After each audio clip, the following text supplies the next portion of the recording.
Brother A and B had some savings in the ratio এত এত, they decided to buy a gift for their sister, sharing the cost of ratio এত, after they bought A spend two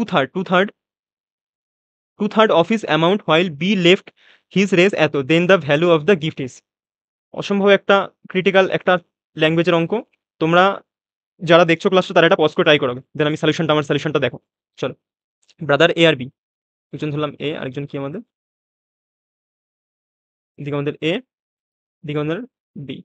দেখো কি বলছে, প্রত্যেকে আমাদের save করছে কত টাকা, 4:5, 4:5 টাকা সেভ করছে, and they decided to buy a gift for their sister, এবং তারা কি করলো, তার সিস্টারের জন্য একটা গিফট কিনতে গেল, এবং গিফটের টাকাটা তারা 3:4 রেশিওতে নিজেদের মধ্যে ভাগ করে নিল। এবার একটা জিনিস ভালো করে বোঝো, যে ওরা যেই নিজের যে সিস্টারের জন্য যে গিফট কিনবে সেই টাকাটা তো ওদের এর মধ্যে থেকেই তো বেরোবে। মানে হিসাব করে অন্যভাবে আমরা বলতে পারি যে এটা ওদের সেভিং এর রেশিও বা এটা ওদের ইনকামের রেশিও।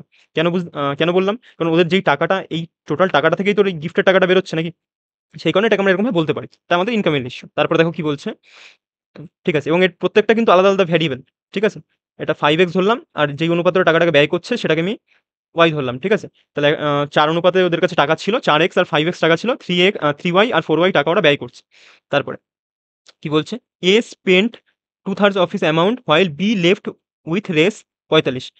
বি লেফট রেস 45, কখন বির কাছে 145 টাকা থাকবে, বি বির কাছে আগে ছিল 5x টাকা, সে বোনের জন্য গিফট কিনতে গিয়ে খরচা করে দিল 4y টাকা, এখন ওর কাছে কত রয়েছে আমাদের, 145। দেখো একটা ইকুয়েশন আমরা পেয়ে গেলাম। তারপরে দেখো এবার একে নিয়ে যদি আমরা ভাবতে চাই, তখন আমাদের কি হবে দেখো, কি বলছে, আফটার দে বট, মানে তাদের জিনিসটা কেনা হয়ে যাওয়ার পরে, after they bought A spend 2/3 of his amount, মানে তারা ধরো কিছু একটা টাকা দিয়ে কিনলো, পি টাকা দিয়ে কেনার পরে এর কাছে আরো কত টাকা ছিল, টু থার্ড ছিল, সেটাও এ শেষ করে ফেললো। তাহলে পি টাকা দিয়ে কত টাকা, পি এর মান তাহলে কত হবে, আমাদের পি এর মান 1/3 হবে না, মানে 1/, টাকা দিয়ে কিনে 1/3 এই টাকা দিয়েও খরচা করেছে বোনের জন্য, খরচা করার পরে আফটার খরচা করার পরে ওর কাছে আরো 2/3 টাকা ছিল, সেটাও খরচা করে ফেলেছে। তাহলে কি আমরা বলতে পারি, তাহলে we can easily say that, তাহলে উম, উম, উম,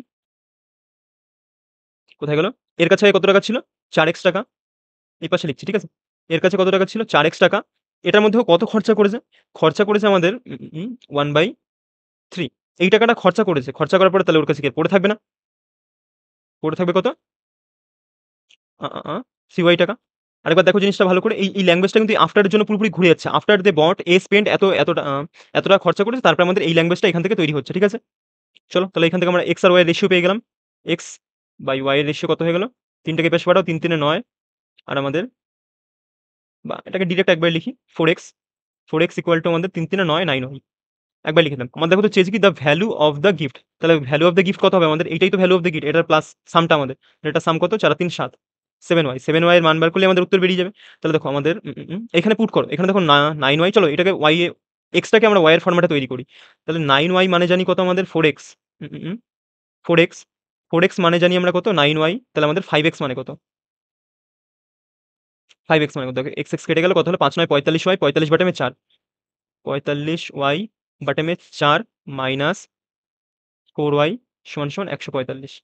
ঠিক আছে, আই থিঙ্ক ক্লিয়ার, খুব আস্তে আস্তে বোঝাচ্ছি, না হলে স্পিডেও করা যেত, তাহলে তোমাদের সমস্যা হতো। তাহলে দেখো এবার এটাকে গুণ করো, 4 4 16, 16 9 আর 6 15, 29, 15, 4 4 16 29, 29y বাটেমে 4, এটা করলে পরে আমাদের কত হয়ে যাচ্ছে দেখো, 145।